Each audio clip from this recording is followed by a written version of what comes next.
Bismillahirrahmanirrahim. Assalamualaikum warahmatullahi wabarakatuh.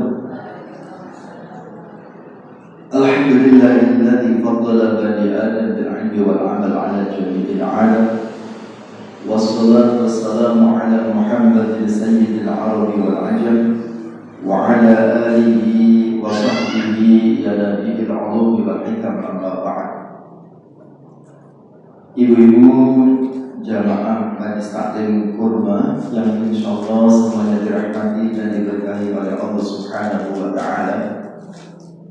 Yang pertama dan utama tentu kita senantiasa memanjatkan rasa syukur kita kepada Allah Subhanahu wa taala karena sampai saat ini Allah Subhanahu wa taala masih memberikan begitu banyak nikmat kepada kita semua, terutama nikmat iman, nikmat Islam, nikmat sehat, dan satu lagi nikmat luar biasa yang Allah berikan kepada kita, nikmat istiqamah dalam thalabul ilmi. Mudah-mudahan semua nikmat yang Allah berikan kepada kita dapat betul-betul kita gunakan untuk meningkatkan kualitas ketakwaan kita kepada Allah Subhanahu wa taala. Amin ya rabbal alamin. Selanjutnya salawat serta salam tidak akan pernah lupa kita sampaikan kepada uswah dan qudwah kita, panutan dan anutan kita baginda Rasul Muhammad sallallahu alaihi wasallam beserta keluarganya, para sahabatnya, para penerus dakwahnya, dan kita semua sebagai umatnya. Mudah-mudahan kita semua termasuk umat beliau yang senantiasa berusaha meneladani akhlak beliau, mengikuti sunnah-sunnahnya, dan menjalankan ajaran agama yang betul-betul bersumber darinya, sehingga harapannya di hari kiamat nanti kita betul-betul diakui sebagai umatnya dan biidznillah akan mendapatkan syafaatnya. Amin ya rabbal alamin. Ibu yang dirahmati Allah Subhanahu wa taala, ini pengajian yang keberapa setelah libur Syawal? Yang kedua, 3. Ya. Memang kebaikan itu kalau bisa jedanya itu jangan terlalu lama. Kita kalau liburnya terlalu lama itu mau memulai lagi itu berat. Nah, saya makanya kan di dalam Al-Quran dikatakan fa'idha faraghta fansab. Jadi kalau kita selesai dari satu urusan, maka kita bersiap-siap melakukan urusan berikutnya. Makanya Imam Ibnu Rajab Al-Hambali ketika memberikan motivasi kepada kita agar mau melaksanakan puasa sunnah Syawal, ya. Sempat melaksanakan puasa sunnah Syawal selesai. Puasa Syawal berapa hari? Alhamdulillah ya. Jadi kata beliau, kalau kita pengen tahu tanda diterimanya amal selama kita bulan Ramadan, karena waktu kita bulan Ramadan itu kan kita semangat melakukan banyak amal ya, mulai dari yang wajib sampai yang sunnah, dari yang amal yang bersifat fisik sampai amal yang bersifat harta. Amal yang bersifat fisik itu ya seperti puasa, sholat, baca Quran, berzikir, itu fisik. Dan ada amal yang bersifat harta, ya seperti zakat, infak, sedekah. Nah di bulan Ramadan kita semangat melakukan semuanya ini. Nah selesai Ramadan memasuki bulan Syawal dan bulan-bulan berikutnya, apakah kita masih memiliki semangat yang sama dengan bulan Ramadan? Nah ini banyak yang berubah. Makanya Imam Ibnu Rajab Al-Hambali untuk memotivasi kita tetap beramal, beliau mengatakan anna mu'awadat as-siyami ba'da siyami Ramadan alamatun ala qabuli siyami Ramadan. Sesungguhnya tanda diterimanya puasa Ramadan kita itu ditandai dengan kita kembali berpuasa di bulan Syawal. Fa innallaha ta'ala idza taqabbala 'amala 'abdin waffaqahu bi'amalin shalihin ba'dahu.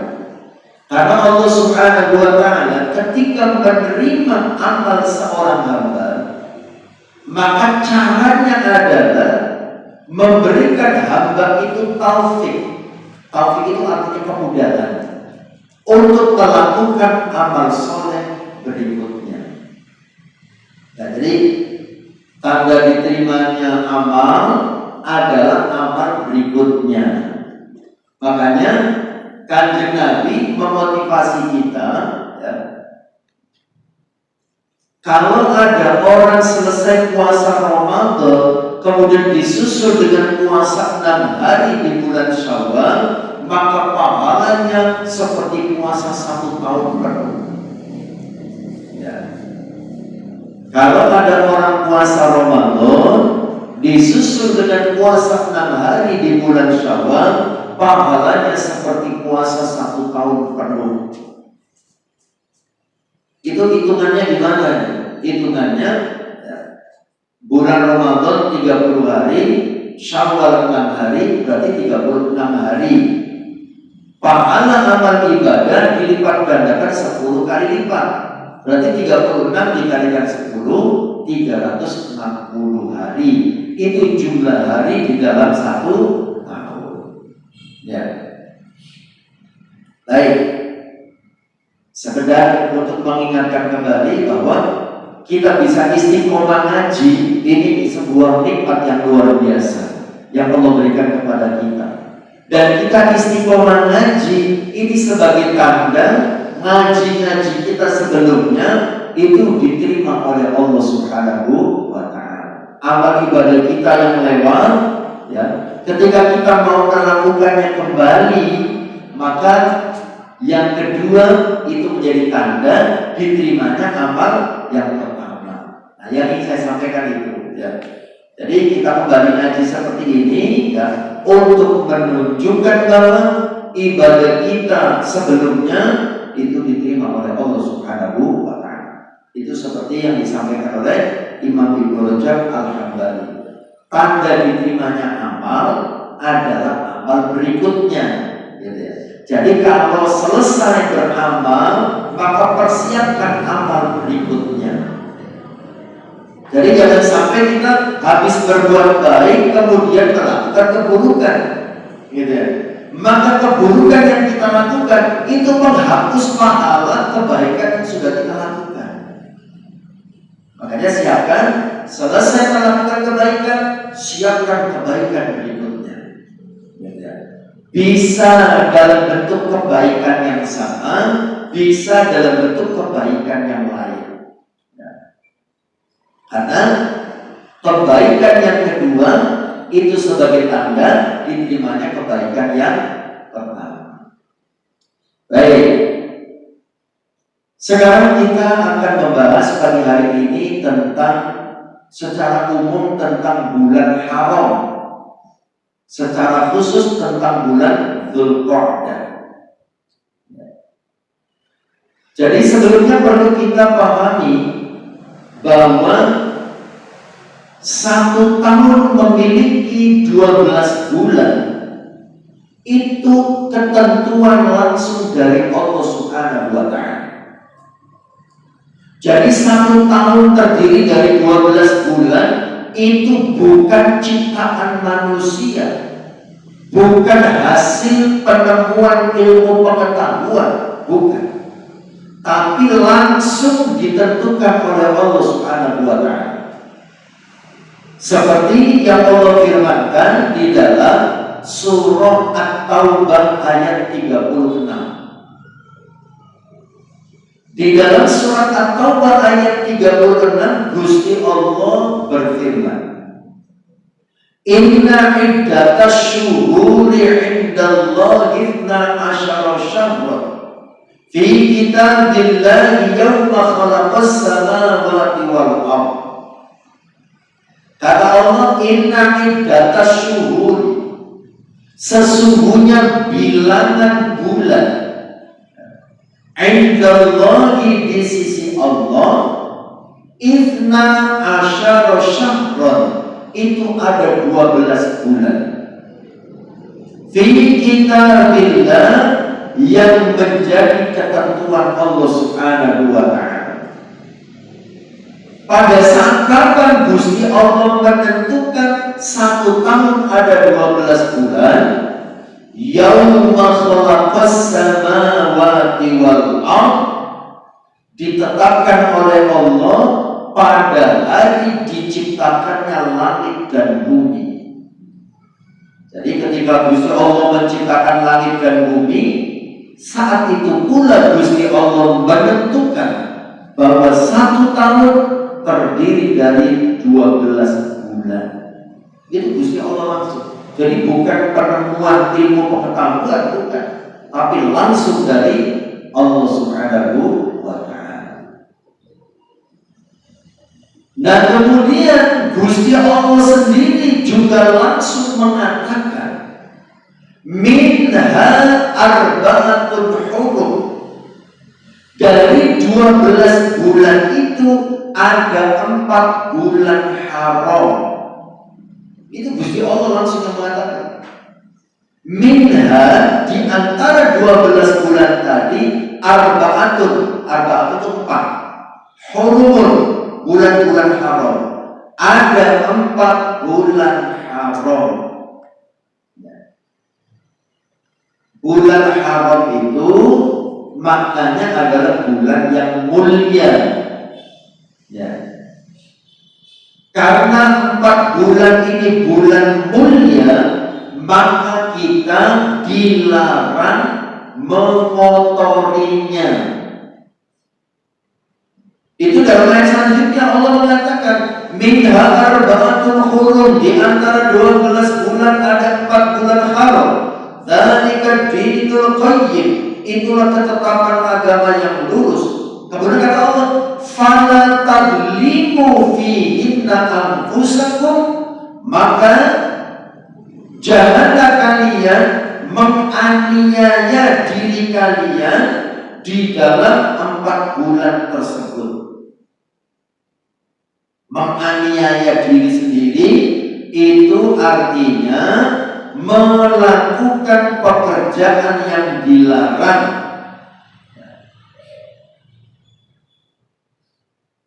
Jadi menganiaya bahasa Arabnya kan zalim. Zalim itu kan kita sama-sama ada zalim kepada orang lain dan ada zalim kepada diri sendiri. Zalim kepada orang lain berarti kita menyakiti orang lain. Ya, membunuhnya, menyakitinya, membulinya, mengambil hak-haknya, memfitnahnya, itu namanya zalim kepada orang lain. Kalau zalim kepada diri sendiri, ya, itu artinya kita melakukan dosa yang lebih banyak hubungannya dengan Allah Subhanahu wa ta'ala. Ya. Sebetulnya zalim kepada orang lain itu juga hakikatnya sama dengan menzalimi diri kita sendiri. Karena dengan berbuat zalim, apakah zalim kepada orang lain, apakah zalim kepada diri sendiri, ya, itu akan menyebabkan kita nanti di akhirat disiksa. Ya. Zalim kepada orang lain, kita belum meminta maaf, nanti di akhirat orang itu menuntut kita, akhirnya kita mendapatkan siksa. Zalim kepada diri sendiri, seperti halnya kita bermaksiat kepada Allah, tidak menjalankan perintah Allah, melanggar larangan Allah, itu namanya zalim pada diri sendiri. Jadi pada saat kita berbuat dosa, itu pada hakikatnya kita sedang menyakiti diri kita sendiri. Karena dengan berbuat dosa akan membuat kita nanti disiksa, kan menyakiti diri sendiri. Makanya Allah mengatakan fala tadlimu fihinna anfusakum, maka janganlah kalian menzalimi diri kalian sendiri di dalam 4 bulan itu. Ibu yang dirahmati Allah, para ulama menjelaskan di antaranya sahabat Ibnu Abbas, bulan haram itu maknanya seperti yang tadi disampaikan, bulan yang mulia. Karena kemuliaan bulan itu, maka kita dilarang melakukan dosa dan kemaksiatan di dalamnya. Melakukan dosa dan kemaksiatan memang dilarang sepanjang waktu, tidak hanya di dalam 4 bulan ini. Tetapi kalau kita melakukan dosa dan kemaksiatan di dalam 4 bulan ini, dosanya akan dilipat gandakan oleh Allah Subhanahu wa Ta'ala. Kita ngerasani di dalam selain 4 bulan ini, nanti 4 bulannya apa kita sebutkan.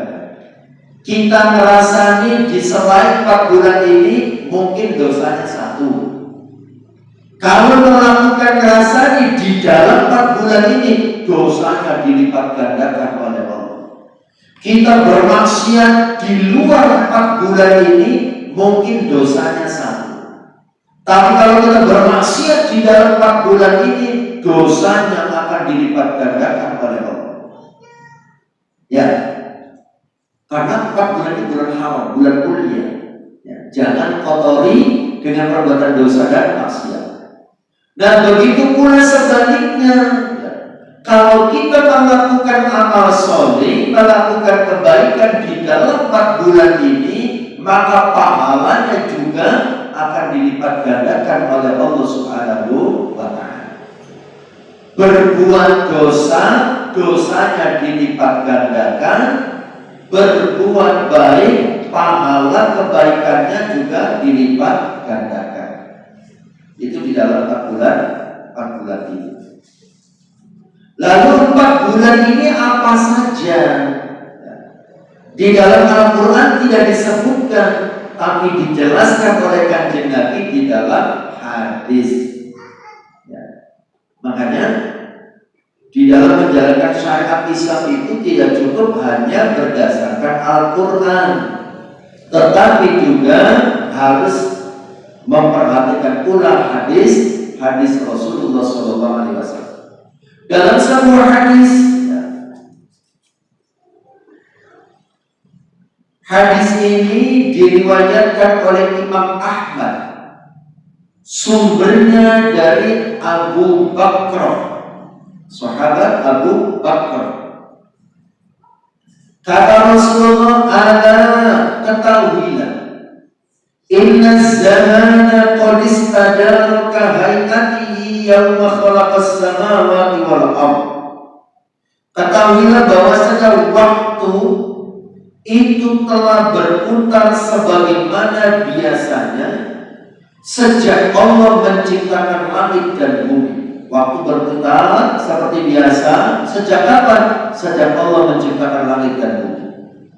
Kemudian Kanjeng Nabi mengatakan as-sanatu ithna asyara syahran. 1 tahun ada 12 bulan. Minha arba'atun hurum. Di antara 12 bulan itu ada 4 bulan haram. Salatun mutawaliyatun, yang 3 dari 4 bulan itu datangnya berturut-turut. 3 bulan berturut-turut, urut. Apa 3 bulan yang berturut-turut itu? Pertama, Dzulqa'dah. Nah, ini yang sekarang kita bahas ini ya. Yang pertama, Dzulqa'dah. Kalau orang Jawa menyebutnya bulan apa Dzulqa'dah? Slow, ya, slow. Kalau di Indramayu, di kampung saya di Jawa Barat, namanya bulan Kapit. Nggak tahu pernah dengar apa enggak ya? Bulan Kapit. Jadi bulan yang kejepit antara 2 lebaran. Ya, ya seperti ini semua itu kan ya. menyela-nyelai 2 lebaran. Nah, sehingga ada mitos di tengah masyarakat. Saya tidak tahu kalau di Jawa Timur, di Jawa Barat bulan Kapit nggak ada orang hajatan. Ya, di sini ada nggak bulan Dzulqa'dah orang hajatan? Jarang ya. Ya. Jadi seperti ada mitos nggak boleh hajatan di dalam bulan Selo, ya, bulan Kapit kalau di Jawa Barat. Ya. Nah, oke, nanti kita bahas. Kemudian setelah Dzulqa'dah, Dzulhijjah. Bulan apa Dzulhijjah? Besar, ya. Idul Adha, bulan Idul Adha. Itu namanya Dzulhijjah. Dzulqa'dah, Dzulhijjah. Kemudian yang ketiga yang urut adalah Muharram. Bulan apa Muharram? Suro. Nah, jadi serem ya kalau dikasih suro ya. Ya.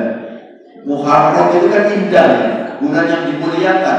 Ketika jadi suro jadi serem gitu ya.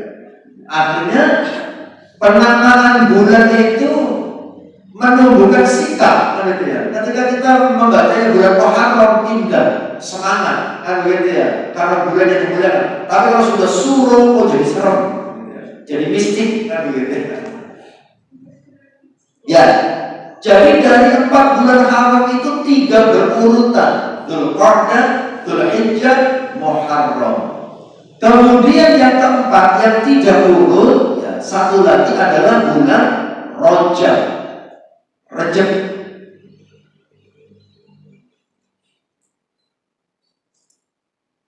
Nah, itu yang teman-teman, itulah 4 bulan haram. 4 bulan yang dimuliakan oleh Allah Subhanahu wa Ta'ala. Nah, karena 4 bulan ini 4 bulan haram, bulan yang mulia, gitu ya. Maka ya, di Arab ya, itu seperti ada kesepakatan tidak tertulis di dalam 4 bulan ini. Orang Arab yang biasanya suka berperang antar suku, antar kelompok, dalam 4 bulan ini tidak ada peperangan. Seperti ada konsensus, kesepakatan bersama, dalam 4 bulan ini tidak ada peperangan. Tidak boleh saling mengganggu, tidak boleh saling menyakiti, tidak boleh saling menyerang, tidak boleh saling membunuh. Ya. Saya baca di dalam tafsir Ibnu Katsir ini, kenapa di dalam 4 bulan ini orang Arab tidak berperang, gencatan senjata? Ya. Karena 4 bulan ini terkait dengan pelaksanaan ibadah haji dan umroh. Ya. Jadi kita ingat ya, ibadah haji itu syariat yang ada sejak zaman Nabi Ibrahim. Sehingga orang Arab jahiliyah sekalipun tidak Islam, gitu ya, mereka pun melaksanakan ibadah haji, tapi dengan cara yang belum disempurnakan sebagaimana ibadah haji di zaman Rasulullah SAW. Nah, kemudian kenapa 4 bulan ini mereka berhenti berperang, gencatan senjata? Karena ibadah haji itu pelaksanaannya berada di bulan Dzulhijjah, bulan besar, Idul Adha. Itu pelaksanaan ibadah haji. Nah, karena ibadah haji itu tempatnya di Mekah, ya, sementara masyarakat Arab itu kan tidak semuanya ada di Mekah. Ada yang di Syria, ada yang di Libanon, ada yang di Irak, dan seterusnya. Sehingga untuk perjalanan menuju Mekah itu butuh waktu.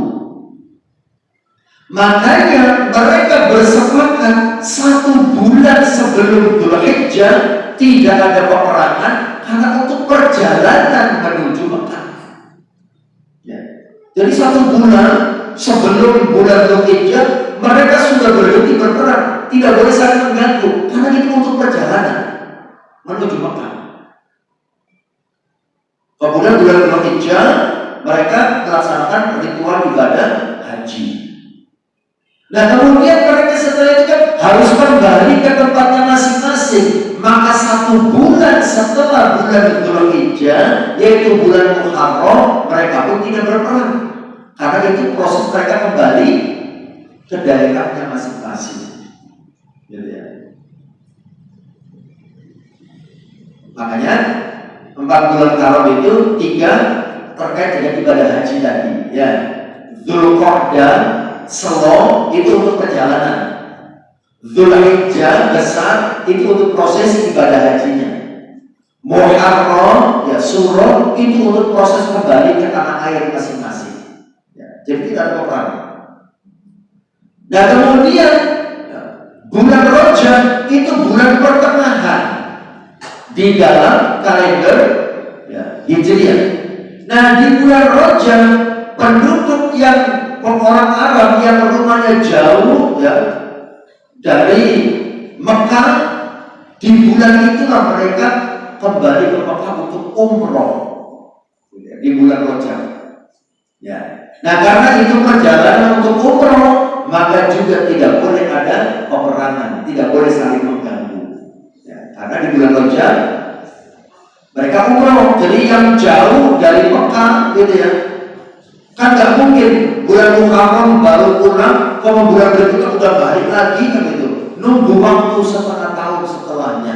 Makanya di bulan Rajab mereka baru kembali ke Mekah untuk umroh. Ya, ini saya baca di dalam tafsir Ibnu Katsir ada penjelasan begitu.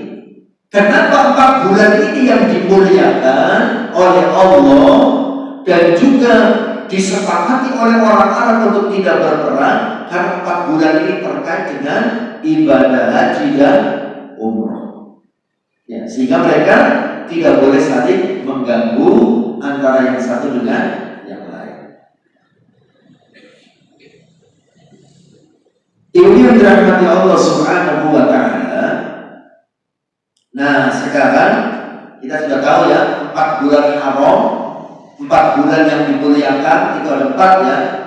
Dzulqa'dah, ya, Selo, Dzulhijjah besar, Muharram, Suro, Rajab, orang Jawa menyebutnya. Ya. Dinamakan bulan haram ya, karena perbuatan larangan melakukan dosa di dalam 4 bulan ini lebih ditekankan dibandingkan dengan larangan di bulan lainnya. Kenapa larangannya lebih ditekankan? Karena perbuatan dosa yang dilakukan di dalam 4 bulan ini, dosa yang akan dilipat gandakan oleh Allah Subhanahu wa Ta'ala.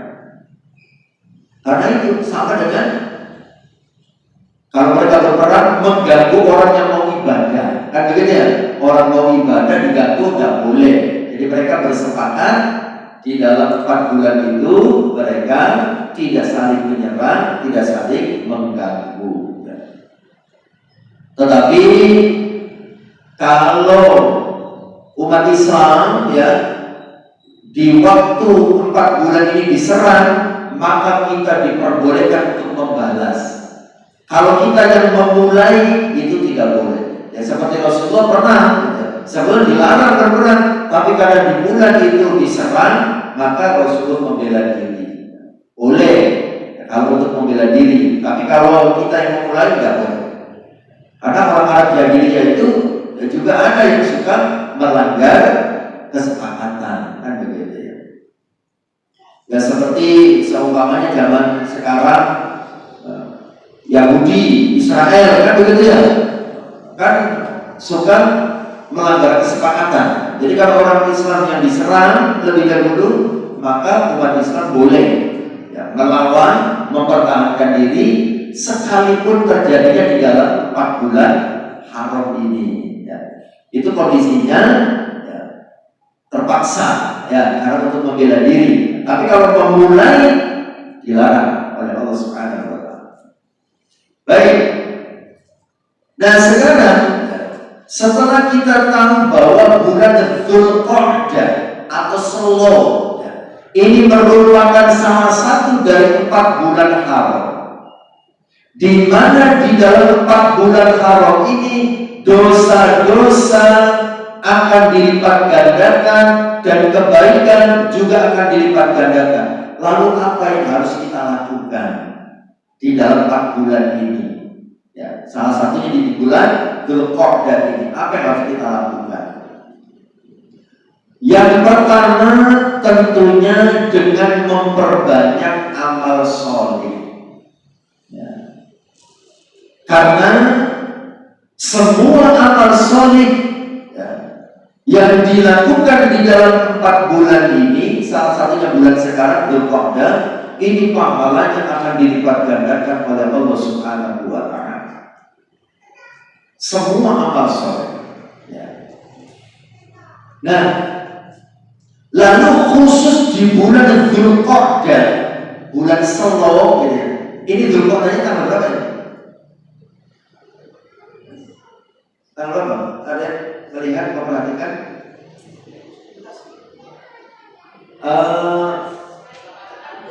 Hari ini 18. Ya, hari 18.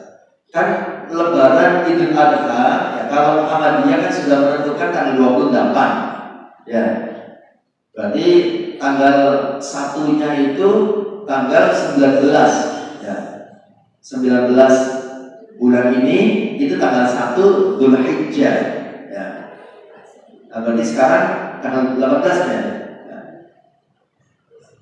Nah, apa yang harus kita lakukan? Melakukan amal soleh, perbanyak amal soleh. Konkretnya amal solehnya apa? Kan begitu ya. Nah, ini yang perlu dipahami. 4 bulan haram memang yang paling banyak dilupakan dan tidak terlalu diperhatikan adalah bulan ini, Dzulqa'dah. Ini jarang diperhatikan. Kenapa? Karena memang tidak ada penjelasan yang khusus mengenai ibadah apa yang dilakukan di dalam bulan Dzulqa'dah ini, bulan Syawal.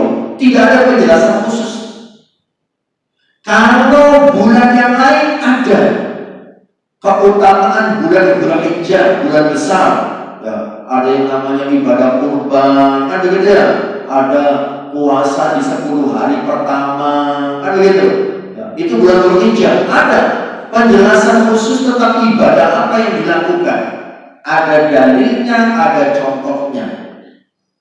Kemudian bulan Muharram juga ada keutamaan bulan Muharram. Ya, apa contohnya, apa yang dilakukan itu ada. Bulan Rajab juga ada keutamaan-keutamaannya khusus, kan begitu. Untuk bulan Dzulqa'dah, bulan Selo, memang tidak ada penjelasan khusus. Ya, sehingga ya, para ulama menyampaikan ya sudah, tidak ada ibadah khusus yang dilakukan di bulan Dzulqa'dah ini. Ya, yang penting pokoknya kita melakukan pertama memperbanyak amal soleh. Ya, kalau yang dicontohkan oleh Nabi, memang gitu ya, Nabi itu melakukan ibadah umroh itu 4 kali. Seumur hidupnya Nabi itu umroh 4 kali. Yang 3 kali itu di bulan ini, bulan Dzulqa'dah. Yang 1 kalinya berbarengan dengan ibadah haji. Jadi Nabi umroh itu 4 kali. Yang 3 kali dilakukan di bulan ini, Dzulqa'dah. Maka kalau mau niru Nabi, ya, umroh di bulan Dzulqa'dah. Ya. Bulan ini bulan Selo. Ya. Jadi setelah Syawal habis, bulan Dzulqa'dah umroh. Itu Nabi 3 kali umroh di bulan Dzulqa'dah dan 1 kali umroh yang berbarengan dengan ibadah haji. Jadi Nabi itu haji cuma 1 kali. Ya, umrohnya 3 kali. Ya, padahal tempatnya di sana, kan begitu ya.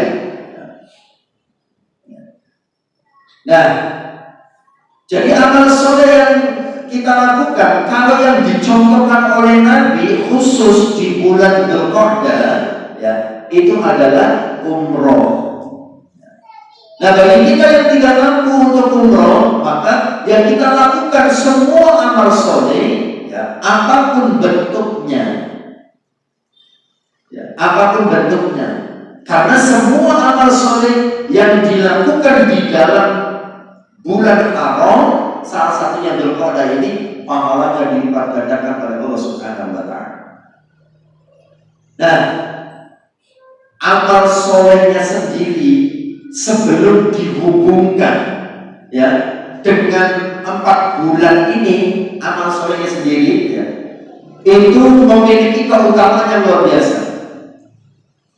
Seperti Allah firmankan, saya ingat ayatnya, tapi saya lupa surat apa ayat berapa. Jangan cek. Ayat begini: Man 'amila shalihan min dzakarin aw untha wa huwa mu'minun falanuhyiyannahu hayatan thayyibah wa lanajziyannahum ajrahum bi ahsani ma kanu ya'malun. Surat apa itu?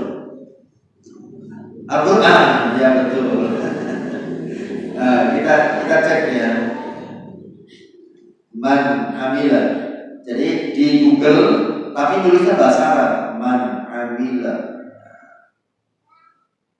shalihan min dzakarin aw untha. Itu dalam surah An-Nahl ayat 97. Tentang balasan amal soleh secara umum, belum dikaitkan dengan keutamaan bulan Haram. Jadi kata Allah, man barang siapa amila, dia mengamalkan sholihan amal soleh, min dzakarin aw untha, baik dia itu laki-laki ataupun perempuan, wa huwa mu'minun, dan dia melakukan amal soleh itu dilandasi oleh iman. Apa balasannya?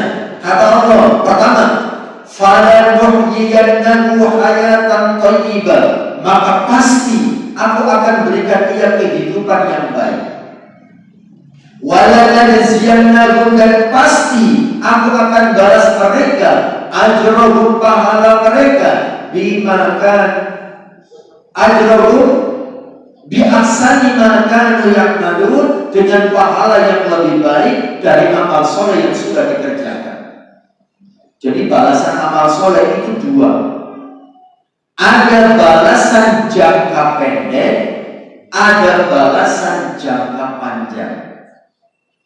Balasan jangka pendek adalah balasan yang akan kita terima pada saat kita masih hidup di dunia. Nah, kan dunia ini kan pendek, cuma sebentar, cuma mampir minum, cuma sebentar, tidak selamanya. Bagi kita yang melakukan amal soleh di dunia, diberikan balasan dalam bentuk apa? Hayatan thayyibah, kehidupan yang baik. Kehidupan yang baik berarti kehidupan apa? Kehidupan ekonominya baik, kehidupan rumah tangganya baik, kesehatannya baik, semuanya akan diberikan kebaikan oleh Allah Subhanahu wa Ta'ala. Amal soleh, ya. Kemudian di akhirat itu balasan jangka panjang, karena di akhirat itu kan selamanya, ya. Apa balasan jangka panjangnya? Diberikan pahala yang lebih baik dari amal soleh yang sudah dikerjakannya. Ya, kita pernah bahas dulu ya tentang kehidupan ruh setelah kematian, kan begitu ya?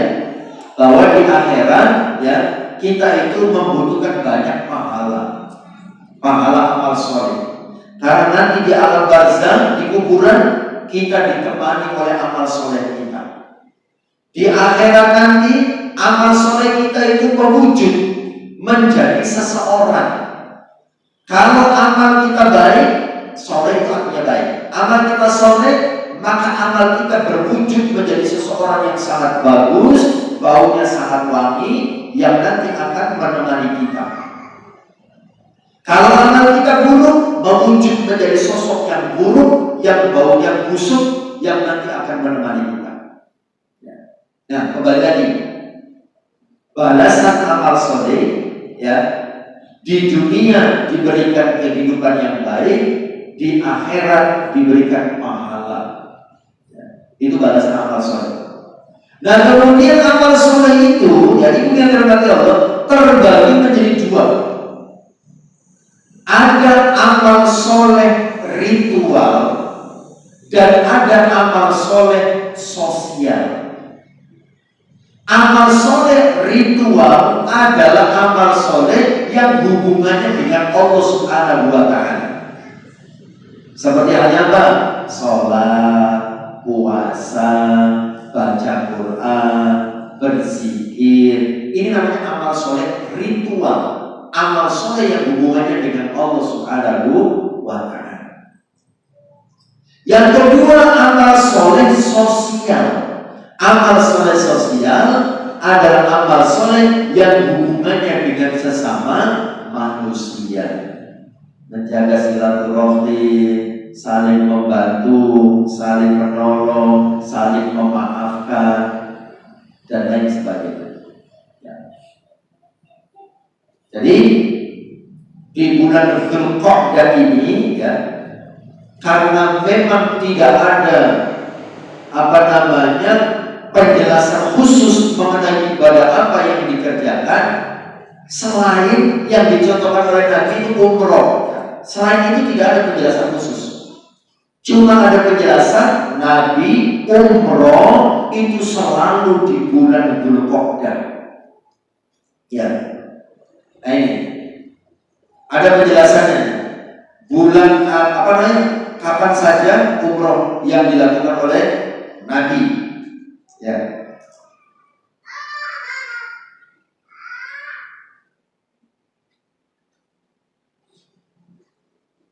Umrah yang dilakukan oleh Nabi itu 4 kali, ya. Semuanya kalau menurut Ibnu Qayyim semuanya di bulan Dzulqa'dah. Ya. Tapi kalau menurut satu penjelasan yang persis di bulan Dzulqa'dah itu 3, yang satunya itu bareng dengan ketika Nabi melaksanakan ibadah haji.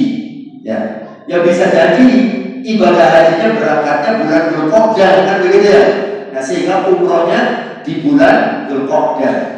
Kan boleh umrohnya di bulan Dzulqa'dah, hajinya bulan Dzulhijjah dalam satu perjalanan, kan begitu ya. Ya, jadi kata Ibnu Qayyim, ya 4-4-nya di bulan Dzulqa'dah.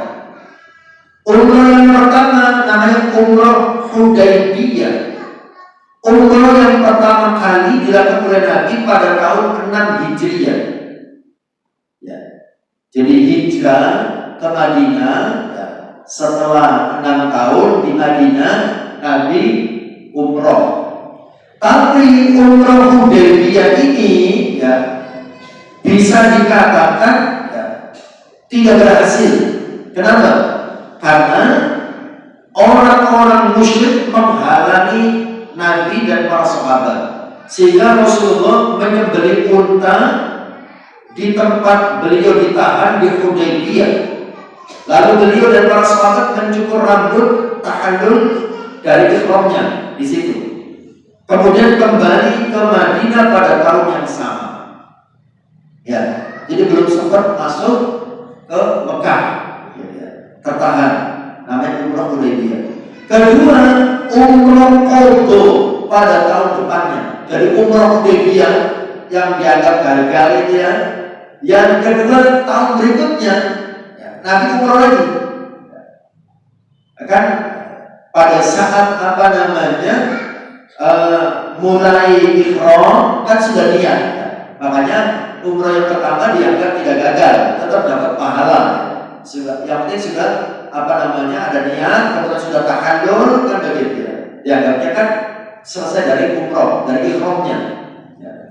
Itu yang pertama. Yang kedua, umroh qadha tahun depannya. Beliau masuk Mekah dan tinggal di sana selama 3 hari. Kemudian keluar dari Mekah setelah menyempurnakan umrohnya. Umroh itu kan asli sebentar.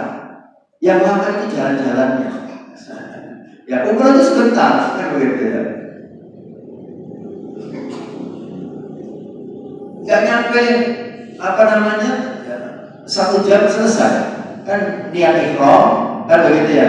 Kemudian tawaf, ya. Kemudian sa'i, kemudian tahallul, kan selesai. Umroh kan begitu aja, kan begitu ya. Niat ihram dari miqat, kan begitu ya. Kemudian tawaf, ya. Setelah tawaf sa'i, setelah sa'i tahallul, selesai. Nah, rukunnya kan cuma itu. Ya memang ada sunnah, kan begitu ya. Ya, setelah tawaf, kemudian sholat sunnah 2 rakaat di depan Hijr Ismail. Ya, setelah itu sunnah minum air Zam-Zam. Setelah itu baru sa'i, kan begitu ya. Setelah sa'i tahallul. Ya, jadi apa itu ziarahnya, ya, jalan-jalannya. Ya. Tapi tidak apa-apa, kita boleh aja. Kemudian lagi, kan kita kalau di sana itu kan kita manfaatkan untuk memperbanyak sholat di Masjidil Haram dan Masjid Nabawi, karena pahalanya kan ratusan ribu kali lipat, kan begitu ya, dibandingkan sholat di masjid yang lain. Ya. Jadi di luar ibadah umroh, ya, kita berlama-lama di sana itu boleh, bagus kalau kita manfaatkan memperbanyak sholat di Masjidil Haram dan Masjid Nabawi. Ya, itu kan pahalanya sangat besar dan sangat luar biasa. Jadi kalau umroh itu sebentar. Makanya sebetulnya ya, ibadah haji ya, semakin mahal ya, itu semakin cepat pelaksanaannya. Makanya kalau bisa haji itu yang biasa saja, yang kurang gitu ya, supaya kita lama di sana. Ya, semakin mahal biaya kita mengeluarkan untuk ibadah haji, semakin sebentar di sana. Kenapa? Karena yang bikin lama sebetulnya ada antri pesawatnya. Ya, jadi ibadah haji itu yang bikin lama sampai berkloter-kloter itu antri pesawatnya yang bikin lama. Jadi semakin mahal biayanya, semakin cepat pelaksanaan ibadah haji. Makanya saya kemarin itu cuma 2 minggu. Ya. Jadi tanggal 1 Dzulhijjah saya berangkat, ya. Kemudian ya, pertengahan bulan Dzulhijjah sudah pulang, ya. Cuma 2 minggu, ya. Karena tidak ada antrian, nggak pakai antrian pesawat, kan begitu ya. Jadi kalau ONH plus itu, ya, itu tidak sampai 40 hari, ya. Paling cuma 30 hari ONH plus, gitu. Kalau ONH biasa bisa sampai 40 hari. Makanya kalau kita yang suka ibadah gitu ya, menurut saya kan gitu ya, lebih suka yang biasa. Cuma masalahnya antrinya yang lama kan gitu ya. Ya kita senang aja berlama-lama di sana. Cuma antrinya ini yang masya Allah kan gitu ya. Sampai berapa tahun tuh? Kalau daftar sekarang 30 tahun. Wah, 30 tahun lebih. Masya Allah. Kalau daftar tahun ini 2023 berangkatnya berapa tahun tadi? 40 tahun tadi. Masya Allah, mengerikan. Makanya kan sekarang banyak orang yang nekat ibadahnya naik motor, kan begitu ya? Ada suami istri naik motor, ada yang naik sepeda ontel, gitu ya. Seumpamanya naik motor, sama-sama menghabiskan uang 50 juta, gitu ya. Kan ibadah itu kan bisa 50 juta lebih. Sama-sama mengeluarkan 60 juta. Kalau naik motor tahun ini juga bisa nyampe, atau paling tahun depan, kan gitu ya, dengan perjalanan habis 40 juta, tapi bisa cepat daripada bayar 50 juta tapi puluhan tahun belum tentu berangkat. Tapi kita harus menyesuaikan dengan kondisi ya. Jangan memaksakan diri, karena di dalam beribadah itu kan Allah mengatakan dalam surat At-Taghabun ayat 16, fattaqullaha mastata'tum, bertakwalah kalian kepada Allah semampu kalian, disesuaikan dengan keadaan kita masing-masing. Ya, karena la yukallifullahu nafsan illa wus'aha, Allah tidak akan membebani seseorang kecuali disesuaikan dengan kemampuannya. Tetapi ya, sekalipun kita belum ada kesanggupan untuk ibadah haji, niat dan semangat di dalam hati itu harus ada. Kalau kita tidak ada niat untuk melaksanakan ibadah haji, ya, itu ada satu pendapat mengatakan ya, berdosa. kalau tidak ada keinginan. Jadi keinginan harus ada. Nah ini, saya sampaikan begini.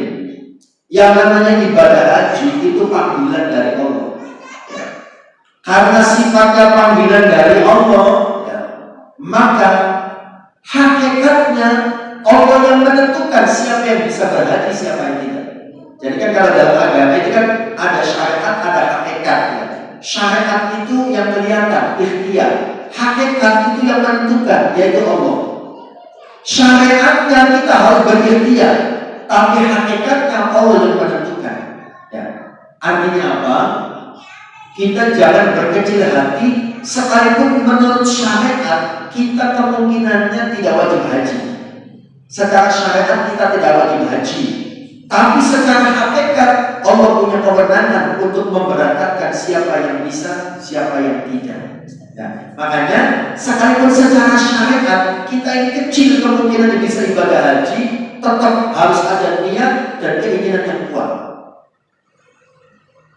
Kalau saya urutkan begini, haji itu panggilan Allah. Berarti yang menentukan siapa yang haji, siapa yang tidak adalah Allah.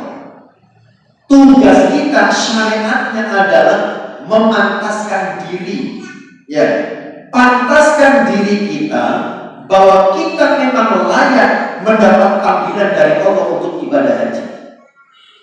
Bagaimana cara kita memantaskan diri kita agar kita bisa ibadah haji? Pertama, pantaskan biayanya. Memantaskan biaya. Maksudnya memantaskan biaya itu bagaimana? Ya nabung.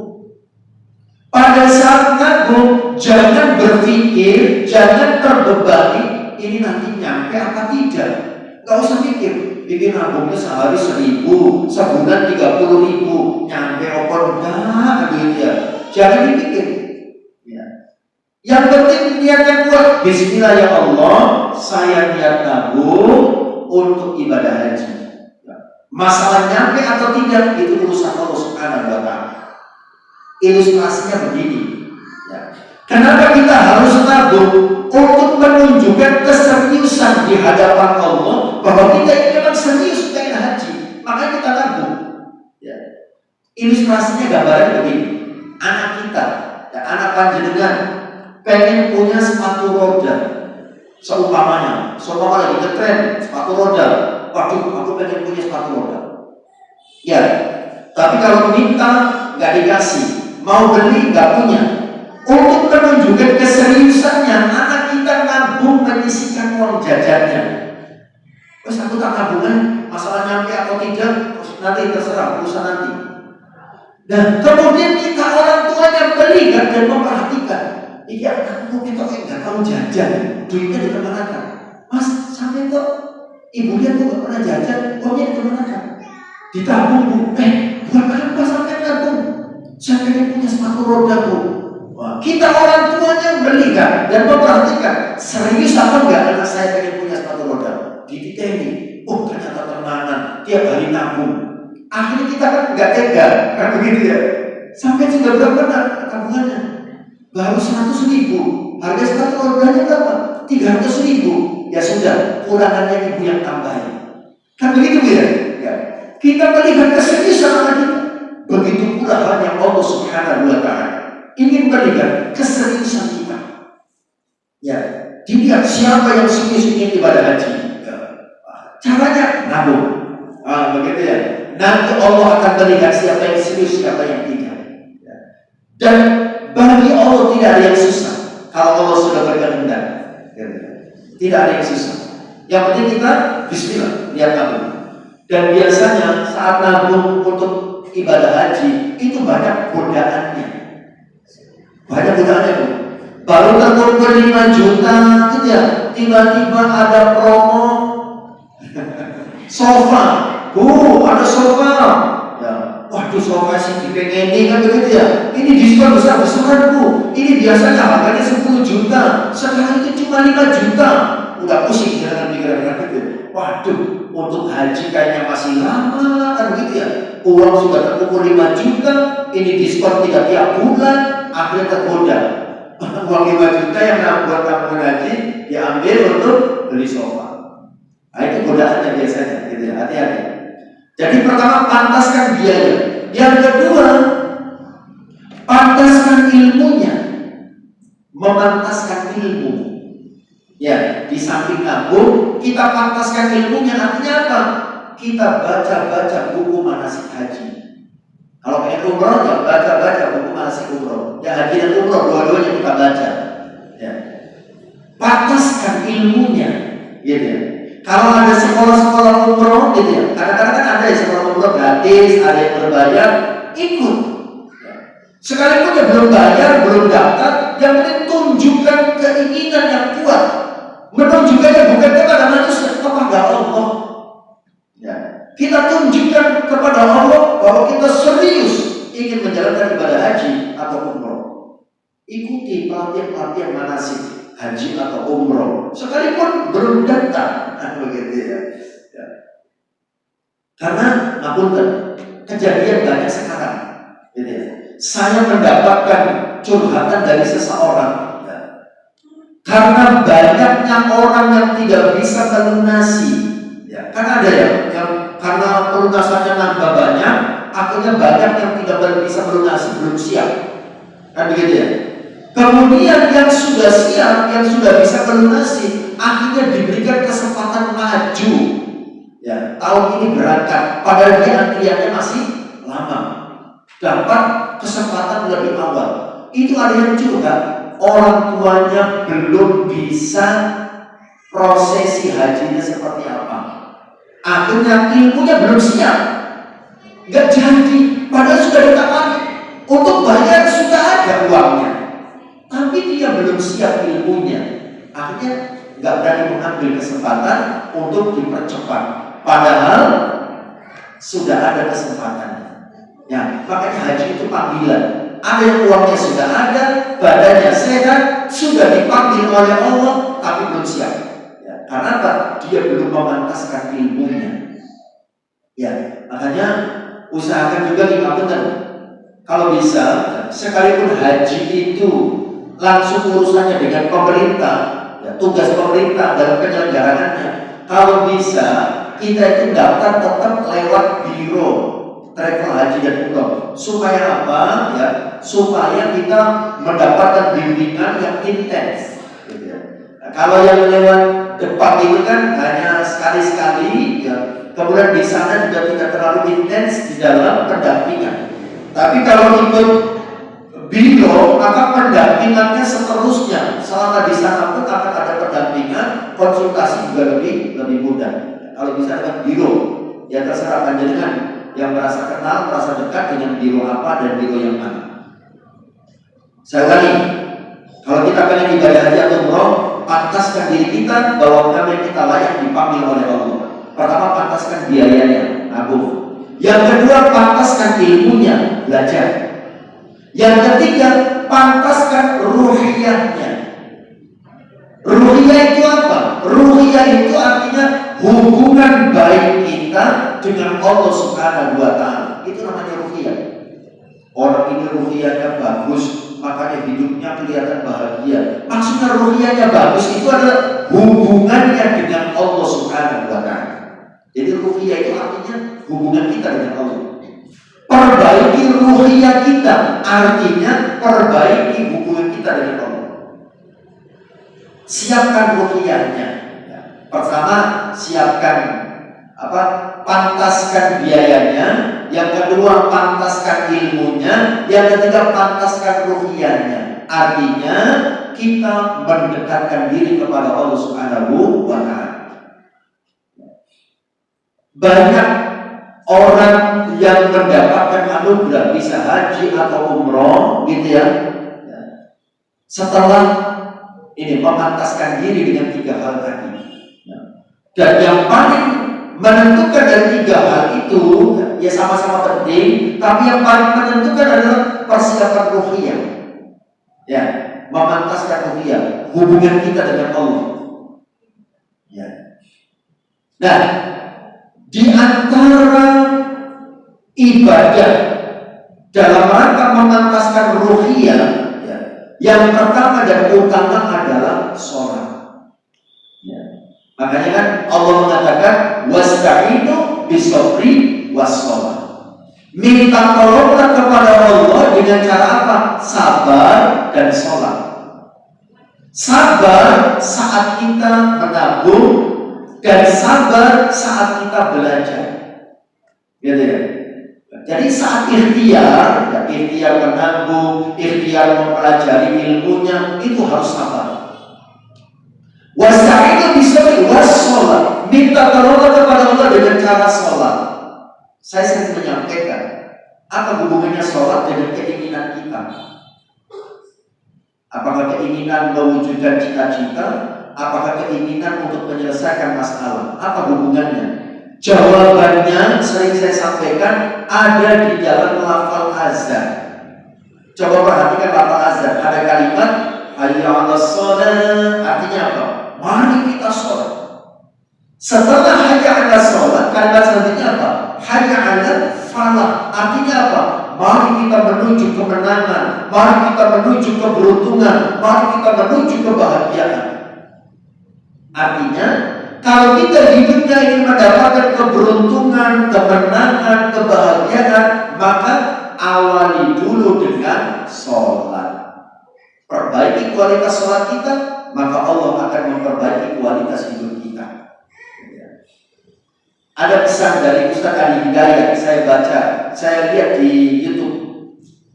Kalau kita ingin mendapatkan ketenangan dalam hidup, jaga 40 rakaat sholat setiap hari. Jadi setiap hari kita sholatnya yang harus dijaga, kalau bisa jangan ditinggalkan 40 rakaat. 40 rakaat itu apa saja? Itu tidak pernah ditinggalkan oleh Nabi. Nabi tidak pernah meninggalkan 40 rakaat ini setiap hari. Pertama, sholat wajib. Sholat wajib 17. Yang kedua, sholat sunat rawatib. Sholat sunat rawatib itu qobliyah ba'diyah. Qobliyah ba'diyah itu ada yang mu'akkadah, ada yang ghairu mu'akkadah. Yang mu'akkadah itu artinya yang ditekankan, yang Nabi tidak pernah meninggalkan. Ya. Apa saja yang mu'akkadah itu? 12 rakaat. 2 rakaat qobliyah subuh. Nabi tidak pernah meninggalkan. Bahkan Nabi pernah kesiangan sholat subuhnya, gitu ya, karena kelelahan dengan para sahabat bepergian, safar, kelelahan semuanya kesiangan. Azan, ya, kemudian sebelum qomat sholat subuh, Nabi tetap melaksanakan qobliyah subuh 2 rakaat. Jadi ngapunten seumpama jenengan kelelahan, subuhnya kesiangan, gitu ya, tetap qobliyah subuhnya dilakukan. Kecuali kalau sudah mepet subuhnya mau habis, gitu ya, maka langsung sholat subuh. Tapi kalau sudah kadung, ya, jam 6 baru bangun, subuhnya sudah lewat waktunya, maka tetap qobliyah dulu 2 rakaat, setelah itu baru sholat subuhnya. Nabi seperti itu dilakukan. 2 rakaat qobliyah subuh, 4 rakaat qobliyah zuhur, 4 rakaat qobliyah zuhur. Kemudian 2 rakaat ba'diyah zuhur. Sudah berapa itu? 8. Kemudian 2 rakaat ba'diyah maghrib. Dan 2 rakaat ba'diyah isya. 12 rakaat. Ini yang mu'akkad. Artinya mu'akkad itu ditekankan, karena Nabi tidak pernah meninggalkan. Kalau yang selain itu ghairu mu'akkad, tidak terlalu ditekankan. Dilakukan boleh, ya, tetap berpahala, tapi tidak terlalu ditekankan. Seperti qobliyah asar, qobliyah isya, begitu ya. Itu ghairu mu'akkad. 17 tambah 12 berapa? 29. Nah, yang 11 rakaatnya apa? Qiyamul lail. 8 rakaat tahajud, 3 rakaat witir. Ya, qiyamul lail. Itu 40. Jaga 40 rakaat setiap hari. Kata Ustaz Hidayat, kita coba istiqomah 1 bulan saja, insya Allah akan ada perubahan besar di dalam hidup kita. Cita-cita bisa diwujudkan, masalah bisa diselesaikan, minimal hati mendapatkan ketenangan. 40 rakaat. Dan sholat tahajud ini yang paling utama, yang mudah ini mutlak. untuk menunjukkan keseriusan kita untuk mewujudkan cita-cita menyelesaikan masalah. Keseriusan kita itu diwujudkan dengan qiyamul lail. Kalau ada orang punya keinginan tapi tidak pernah sholat tahajud, berarti dia bohong. Dia tidak serius ingin mewujudkan keinginannya. Kalau ada orang punya masalah, mengadu ke sana, mengeluh ke sana, menangis di sana, menangis di sini, tapi dia tidak pernah sholat tahajud, berarti dia tidak serius ingin menyelesaikan masalahnya. Ya, jadi qiyamul lail itu pembuktian kita serius apa tidak untuk mewujudkan keinginan dan menyelesaikan masalah. Ya, sholat tahajud itu bukti keseriusan kita untuk mewujudkan cita-cita, harapan dan keinginan dan menyelesaikan masalah. Ya. Baik, kembali ke masalah utamanya. Ya, jadi kalau kita ingin ibadah haji atau umroh, pantaskan diri kita bahwa kita memang layak dipanggil oleh Allah. Pertama, pantaskan biayanya, nabung, gak usah pikir nanti nyampe apa tidak. Pantaskan ilmunya, pelajari buku-buku manasik haji dan umroh. Syukur-syukur kalau ada sekolah haji dan umroh ikut. Kemudian pantaskan ruhiyahnya. Ruhiyah itu artinya apa? Hubungan kita dengan Allah, gitu ya. Dan yang paling utama persiapan ruhiyah adalah dengan memperhatikan kualitas sholat kita dan juga kuantitasnya. Kuantitasnya itu tadi 40 rakaat setiap hari itu kita jaga. Ya syukur-syukur ditambah dengan yang lainnya. Kan banyak sholat sunnah yang lain gitu ya. Ada sholat duha, itu juga kita kerjakan. Ya, tambahan dari 40 rakaat itu. Sholat duha, kemudian sholat-sholat sunnah yang lain. Baik, kembali ke masalah utamanya. Ya. Jadi di bulan Dzulqa'dah, ya, karena memang tidak ada penjelasan khusus terkait ibadah apa yang harus dilakukan, maka seluruh amal soleh yang bisa kita kerjakan, kita kerjakan. Amal soleh ritual, hubungannya dengan Allah. Yang pertama dan utama adalah sholat. Yang kedua, memperbanyak bertobat. Ya, pertama sholat. Yang kedua, banyak-banyak bertobat. Banyak beristighfar. Mohon ampun kepada Allah Subhanahu wa Ta'ala. Karena yang menjadi penghalang rezeki itu adalah dosa dan kemaksiatan.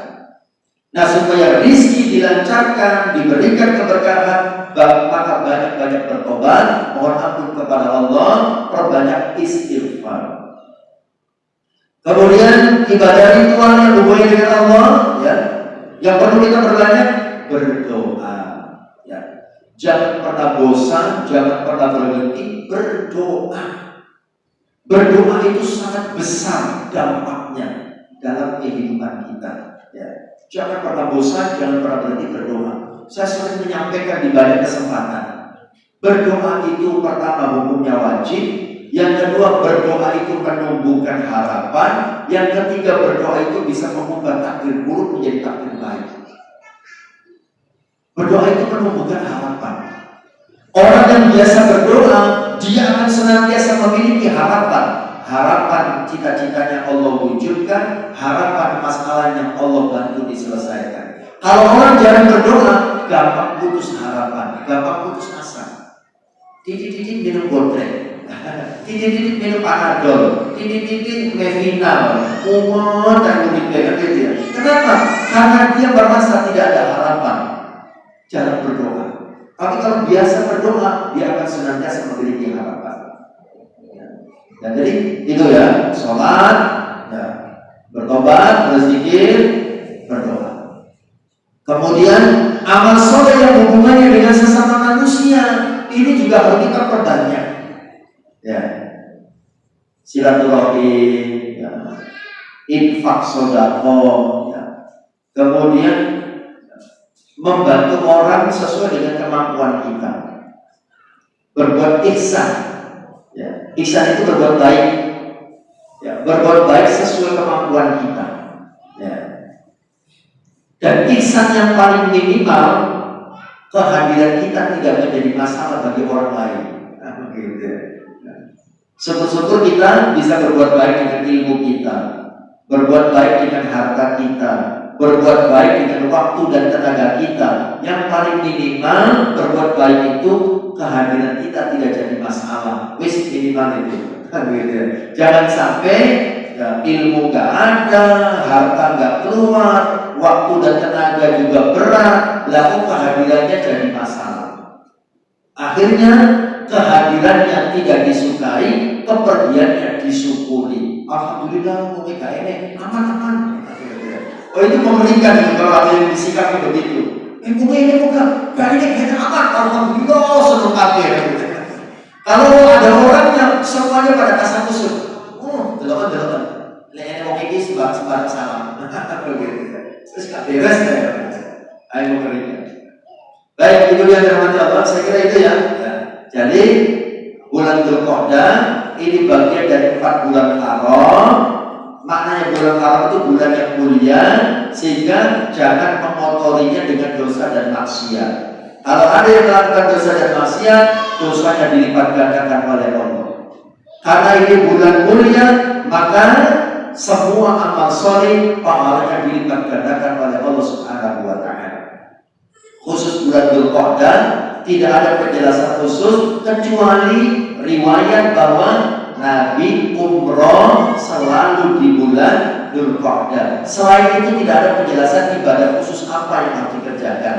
Makanya ibadah semua ibadah, semua amal soleh kita kerjakan ya yang bisa dan kita mampu melakukannya, baik amal soleh ritual ataupun amal soleh sosial. Baik, ada pertanyaan? J, monggo.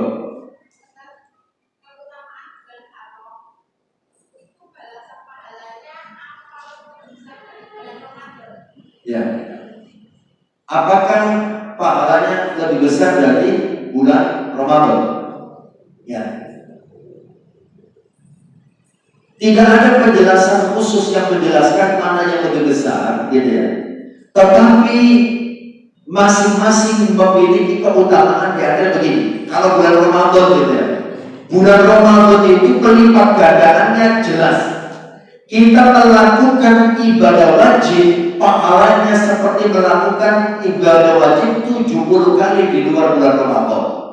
Kita melakukan ibadah sunnah, pahalanya seperti melakukan ibadah wajib di luar bulan Ramadan. Nah itu kalau bulan Ramadan, gitu ya. Jadi kalau keutamaan beramal di bulan Ramadan, melakukan ibadah wajib 1 kali, pahalanya seperti melakukan ibadah wajib 70 kali di bulan Ramadan. Kalau melakukan ibadah sunnah di bulan Ramadan, pahalanya seperti melakukan ibadah wajib di luar bulan Ramadan.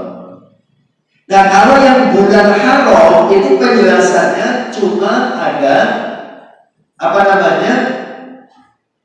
semua kebaikan pahalanya dilipat gandakan oleh Allah, tidak ada penjelasan pelipat gandaannya seberapa banyak. Gitu.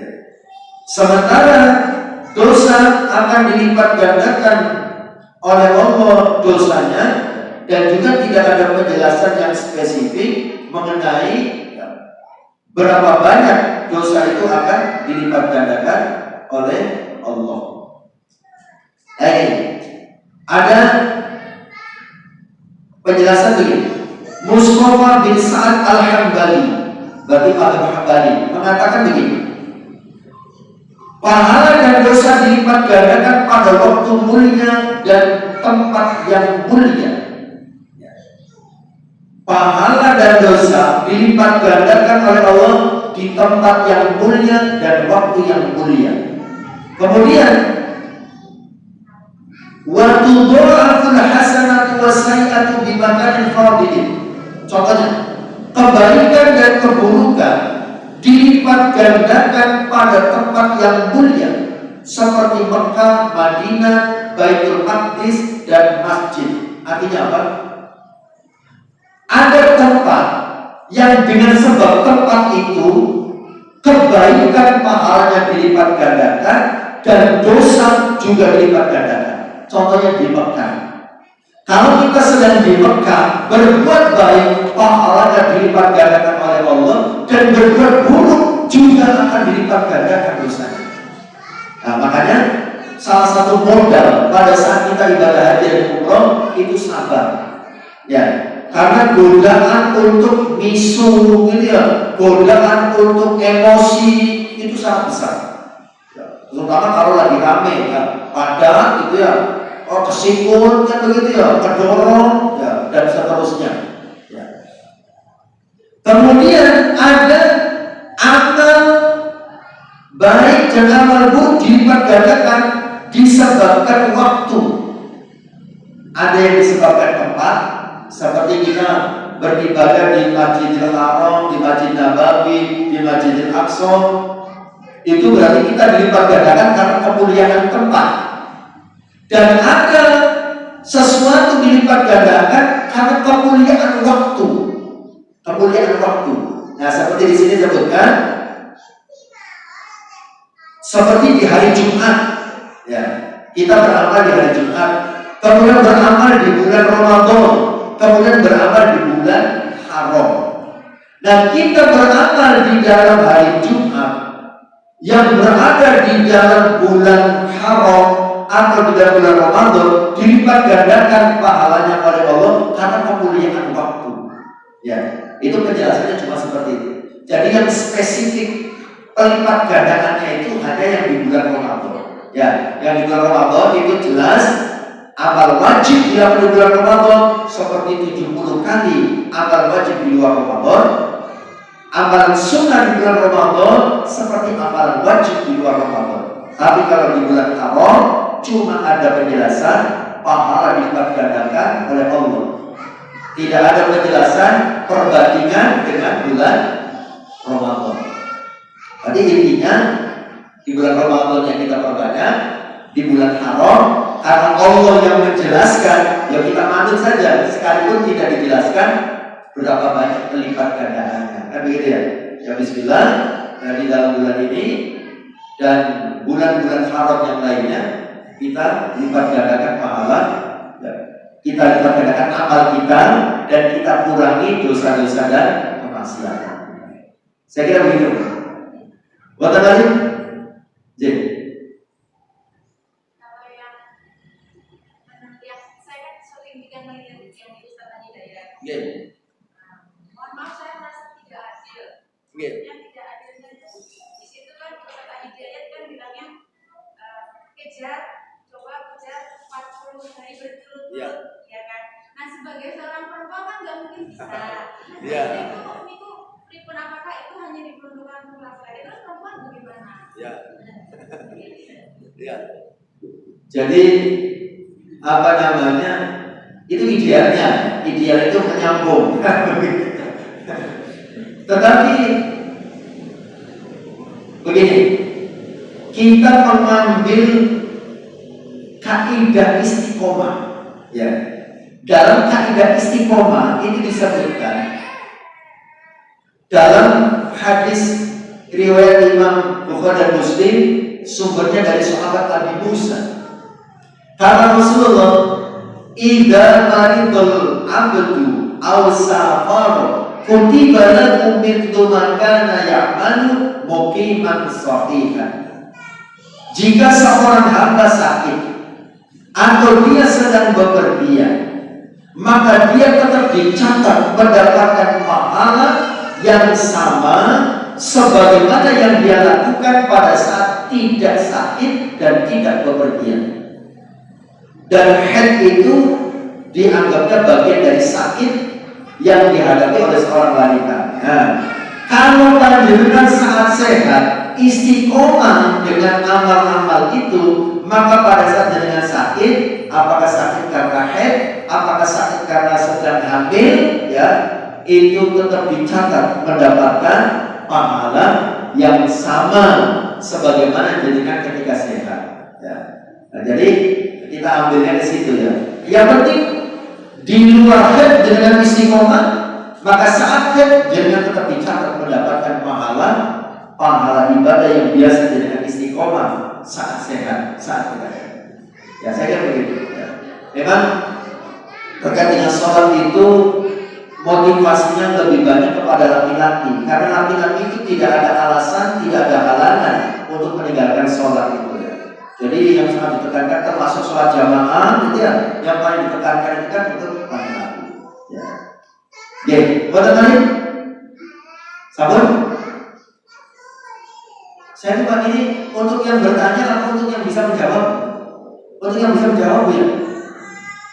Halo panitia, ini doortest untuk yang bisa menjawab ya. Ya, oh ya. Baik. Dilarang melihat catatan. Ya. Sebutkan 4 bulan haram. Oke. Oke. Soalnya kadang-kadang ada yang gak biasa dengan Arabnya gitu ya. Biasanya punya selo, besar, suro, rejek. Nah ini sudah menyebutkan Arabnya. Oke. Terima kasih. Saya kira demikian ya. Dunia firman Allah. Kurang lebihnya saya mohon maaf. Kita akhiri dengan hamdalah dan kafaratul majlis. Alhamdulillahirabbil alamin. Subhanakallahumma wa bihamdik asyhadu an la ilaha illa anta astaghfiruka wa atubu ilaik. Assalamualaikum warahmatullahi wabarakatuh. سبيل الدموع سبيل مريح تنهدى يا صاحي كي تستريح وبث